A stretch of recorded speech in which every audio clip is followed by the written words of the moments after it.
everyone. Today we are going to be looking at subtracting fractions with unlike denominators.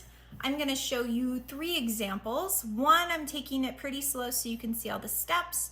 And then the next 2, you're going to pause and really think about where I'm going to go next so you can get ready to do some independent practice. So we're going to start with the problem. What is 3/5? And from 3/5, we are going to take away 1/7. Now, if you remember from when we learned this earlier in the year, we can't just subtract. Unlike denominators, we need to have common denominators to subtract. So to find those common denominators, we're going to look at the multiples of 5 and 7. So over here, I'm going to start kind of a multiples list. So I'm going to start looking at what are the multiples of 5 and what are the multiples of 7. Okay, multiples are skip counts, so like 5, 10, 15, 20, 25. So I'm going to start listing multiples of 5 up here. So I'm going to start with 5.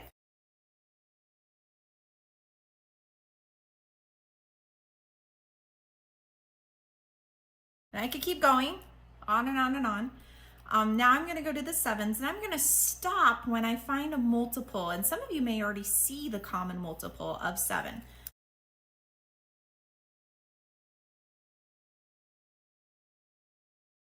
I'm going to stop because right there, I see the common multiples. I see what's in common, and that's this 35.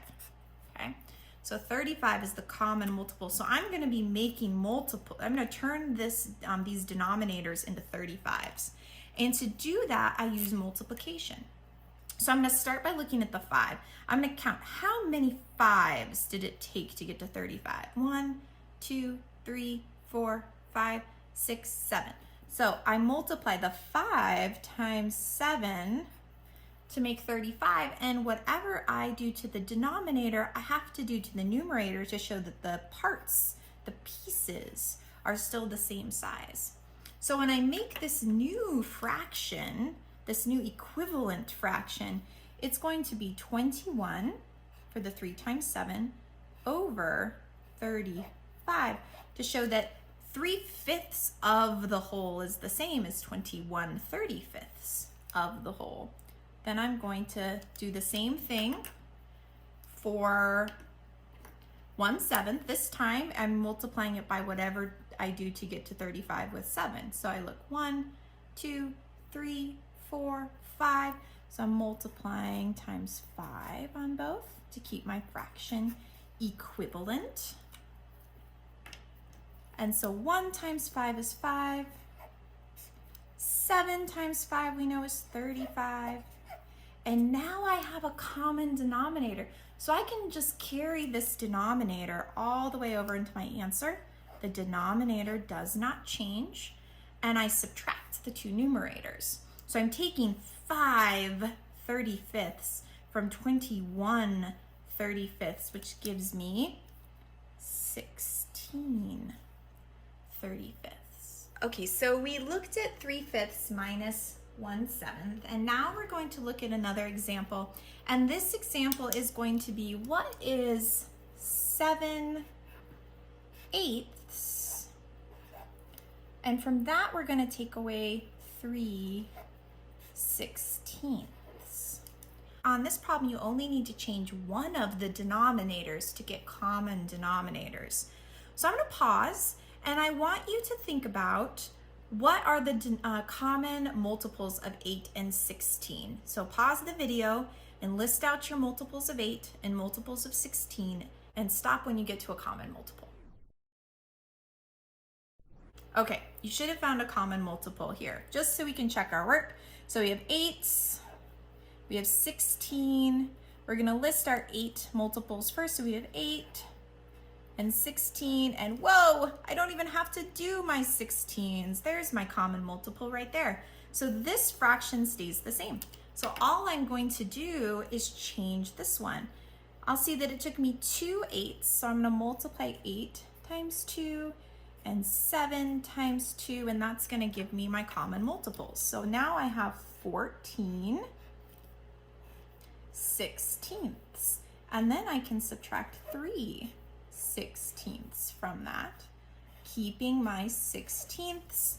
And I take 3 from 14, which leaves me with 11/16.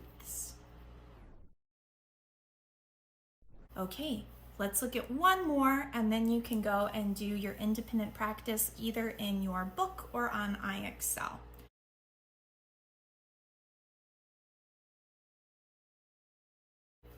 So the last one we're going to look at is 8/12. So 8/12, and from 8/12 we are going to take away 3/8.